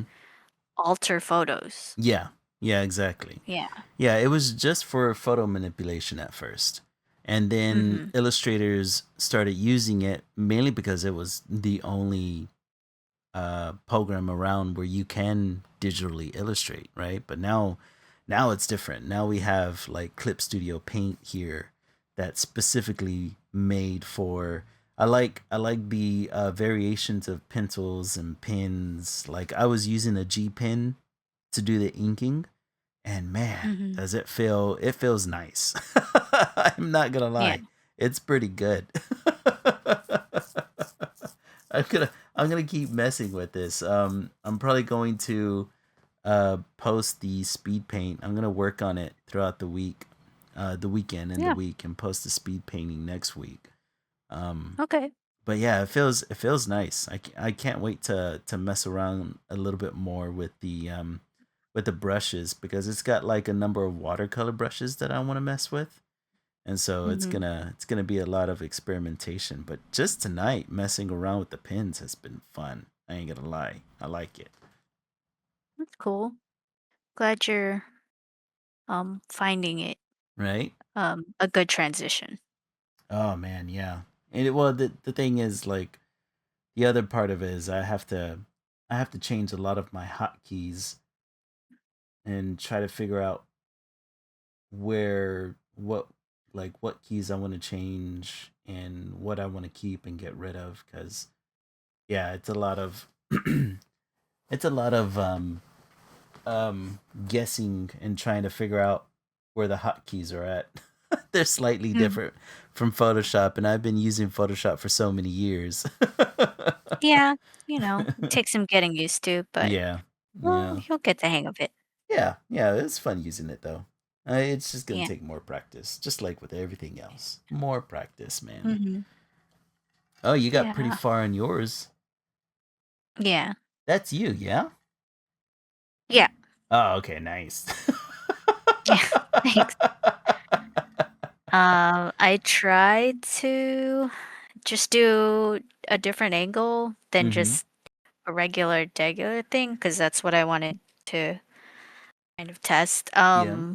As the mangaka, they do not really crazy um angles like this one, Yeah. but they do these really cool poses with their characters for the cover art, and I was like, I think a cool pose would be something that had some cool perspective. So let me try and play around with that. I like it, man. Um, Thank you. Um, I think I need to add a little bit more weight to some of the lines here and there. Mm. Uh, but yeah, I definitely wanted to experiment with the color style that they implement, because you got to go look at it, because I don't know what this is called. I know there's a name for it, but the way their colors hit their shadows, there's this point of saturated color right Hmm. at that meeting point Yeah. that makes their artwork look so colorful and gray, washed out gray at the same time. Like it's a weird way of explaining it, but I don't know. I hope I can sh- do that. And then some of the coloring here has texture, like it was not blended in, but like hatched onto That's cool. the. Yeah, uh, looking at people's artwork closely is really neat. That's kind of why I like doing fan art, is because you get a chance to really study what the artist has done, and you're just like, oh my gosh, they did it this way, like that's so cool. Mm-hmm. So, and then sometimes you can add that to your own artwork, and then it's part of your style now, Yeah. so Yeah, yeah. that's the reason why I wanted to try this challenge today, because I wanted to be able to look at another artist and like, how does he use the line weight here, and how it forces you to just kind of examine your current art style and how you can implement techniques from another artist. And that's pretty much how all of us end up developing our own style as time goes on, right? We take little bits from other artists that we admire or that we love, and we intermix it in between our own styles, and ends up creating something completely different, and Hmm. I think that's what I wanted to kind of achieve with this one. And it's all about the experimentation, seeing what comes out on the other end. Yeah, definitely. But yeah, man, it looks good. I like how you tackled the line weight on this piece. Thank Like you. it looks a lot different from your previous work, and you really got the line work down really well, man. I really enjoy Thanks. that. That's really cool. Because I'm so used to your stuff being infused with color that seeing your line work just really adds another dimension to it all. That's awesome. Yeah, Good thanks. shit. Yeah, can't wait to see yours finished. That'll be Yeah, fun. yeah. I'm gonna keep Yeah, working especially on with the it. color too. Yeah. Oh, dude, I can't wait to mess with those watercolors. It's gonna be fun. Yeah. Um, but we're gonna end the stream here. Mm-hmm. Thanks everyone for joining us today. Um, don't forget to check out Esso at his socials at Esso Art Studio. He's gonna be on Instagram, TikTok, and Threads. Please, please, please go check him out. Please go give him a follow if you like his work. You can find me at Lily Lilac Draws on Instagram, Threads, Tumblr, TikTok. If you like my stuff, go um check out my page. Give me a like as well. Everything will be found down below. Mm-hmm. Um, but yeah, it's always a pleasure to unwind with you guys every week. Thanks for joining us again, and we'll see you next time. And just remember, keep staying creative. See you guys. Bye.